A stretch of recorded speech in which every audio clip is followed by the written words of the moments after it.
E aí, pessoal, começando o nosso primeiro vídeo, enfim, da disciplina, Álgebra 2. Eu acredito que seja interessante a gente fazer uma breve discussão sobre o que é essa disciplina em si, o que é a álgebra abstrata, né? O nome da disciplina é Álgebra 2, mas em certo sentido a gente vai estudar álgebra abstrata. E aí, o que se entende por álgebra abstrata? O que quer dizer isso? Quais são as coisas que busca-se entender nessa disciplina, tá? Então, eu vou discutir por alto agora nesse vídeo, e aí no próximo a gente já começa para valer nos anéis.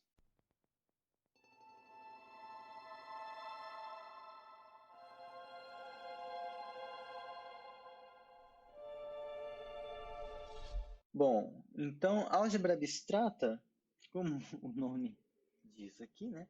Bom, se você tem álgebra e tem abstrata, então é interessante a gente entender o que significa cada uma dessas duas coisas, álgebra e abstrata. Bom, vejam que se você for no Google e colocar lá o que é abstrair e tal, você vai ter lá esse significado aqui. E eu destaco o termo separar, certo? Então, abstrair, quando você diz que abstraiu alguma coisa de outra, quando você abstrai uma propriedade a partir de um fenômeno particular, você está separando um certo fenômeno da ocorrência particular que ele tem. Então, se por exemplo você tem lá uma bola de futebol, você tem uma bola de vôlei, você tem uma bola de gude, e você tenta abstrair dessas coisas o que significa ser uma bola. Tá? Esse conceito de ser uma bola, ele é abstraído desses casos particulares que a gente verifica eventualmente. Tá? Então, a álgebra abstrata é a álgebra que se faz a partir da abstração das propriedades algébricas que se verificam no dia a dia, né? Mas aí tem o problema do que é o que é uma propriedade algébrica, o que é a álgebra nesse caso. Não vou entrar aqui nos méritos históricos do termo álgebra, do surgimento da álgebra, dos árabes, não sei o que. É bem interessante se vocês quiserem pesquisar, a internet está aí. Mas modernamente, atualmente, a gente pensa em álgebra como sendo legal. Então, mas claro que aqui eu já estou dando a noção abstrata do que a gente espera de álgebra. A princípio seria interessante mencionar que objetos são esses e que operações são essas que a gente se interessa em discutir. É aquilo que certamente eu acredito que nessa fase da vida a gente já tenha visto bem mais de uma vez, ainda mais sendo curso de álgebra 2 não álgebra 1, os inteiros, os racionais, os números reais e os números complexos.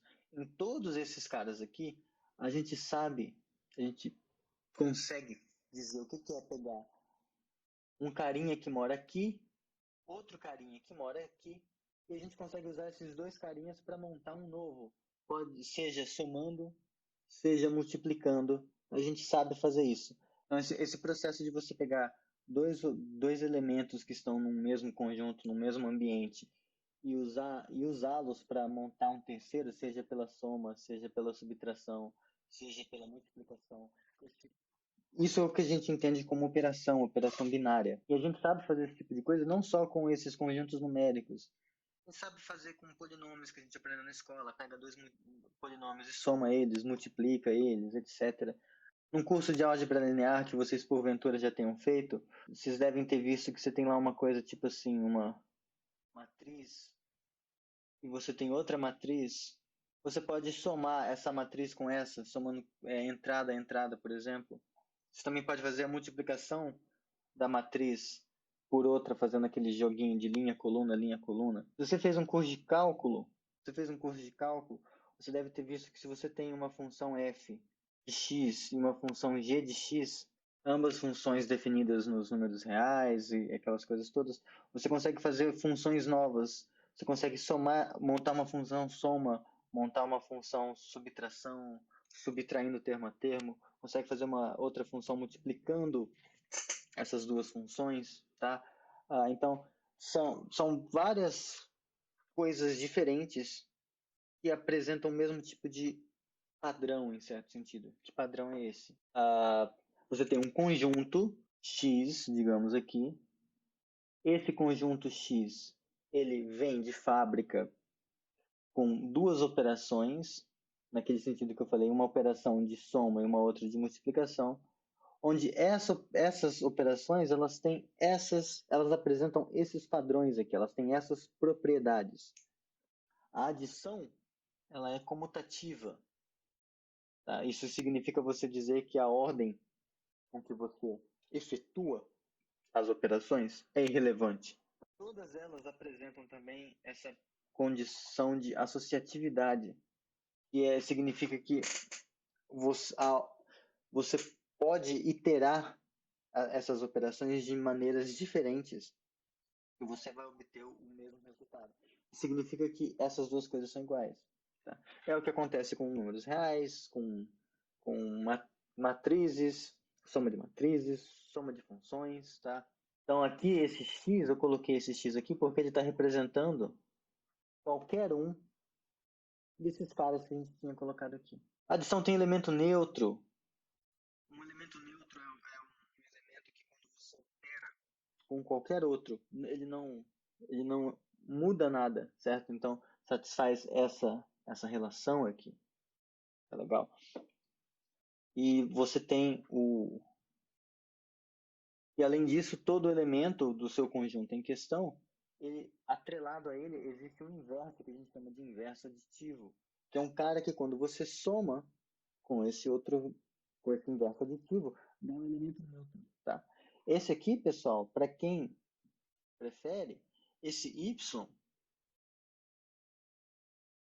é o que a gente costuma xingar de menos x, tá? A gente vai entrar depois nos méritos dessas coisas, mas só para já adiantar, tá? Isso aqui é inverso aditivo. Isso tudo que eu falei aqui é só o que a operação de soma satisfaz. Tem também a multiplicação. Tinha duas operações, sabe? A multiplicação, ela é associativa. E agora a gente já sabe o que isso significa. Ela é comutativa. E a gente já sabe o que isso significa. E ela tem um elemento neutro, denotado. Que a gente denota como 1, tá? O elemento neutro. No caso da multiplicação. E mais ainda, além dessas coisas todas, além disso, essas operações conversam uma com a outra no que a gente costuma chamar de distributividade, que significa que essas duas identidades aqui são satisfeitas. Se você multiplica por uma soma, isso distribui como sendo a soma das entidades multiplicadas. E se você multiplica uma soma por um certo elemento, isso também se distribui seguindo essa identidade aqui. Então, os objetos de estudo deste curso são objetos que têm essas propriedades todas aqui, que são os anéis comutativos, que a gente vai falar com vocês no próximo vídeo. Tá? Só um adendo para finalizar, não existe só um jeito de você abstrair as coisas.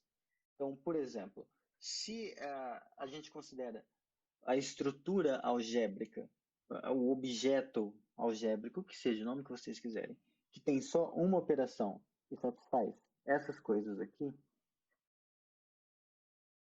essa coisa é o que a gente chama de grupo abeliano. Se a gente tira a exigência de comutatividade, a gente vai ter uma coisa que se chama grupo, tá? Se a gente tira a exigência de que todo elemento tem um inverso aditivo, a gente vai ter um negócio que se chama monoide. E assim, quanto para diferentes possibilidades de abstração, são diferentes objetos algébricos. E cada um deles tem a sua importância dentro da teoria de modo geral. É claro que quanto menos exigências a gente faz, mais gerais são as consequências que a gente vai ter. Tá? Porque, em certo sentido, essa é a graça de você abstrair. Em vez de você estudar separadamente Z, Q, R's complexos, depois estudar os polinômios, estudar cada um desses caso a caso, se você abstrai essas propriedades e estuda o que acontece com uma coisa que tem essas propriedades, então automaticamente, em certo sentido, tudo que você verificar para essa coisa geral vale naqueles outros. Então você ganha tempo abstraindo. Tá? Você se livra de informações possivelmente desnecessárias e tudo que você concluir nesse ambiente geral vale nos outros. Então, é claro que você poderia falar, então por que a gente não estuda grupos abelianos, essas coisas mais gerais do que anéis? Porque também fica um pouco mais difícil. Tá? Existe disciplina que estuda grupos. Ou existia, agora eu não sei. Mas existe a disciplina que estuda grupos, existe a disciplina que estuda monoides. E assim a gente vai avançando.